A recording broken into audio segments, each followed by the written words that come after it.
In this video, I am going to teach you how to see all your tasks, whether they're assigned to you or not, using ClickUp.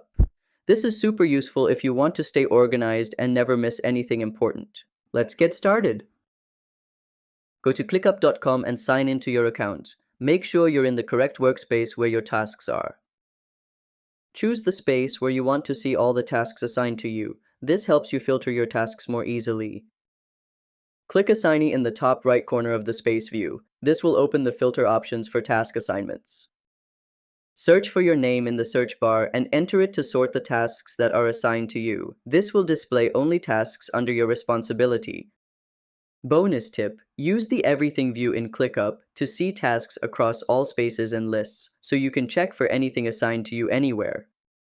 And that's how simple it is to see all your assigned tasks in ClickUp. If you learned something new, give this video a like and subscribe to How to Tutor for more ClickUp guides. See you next time!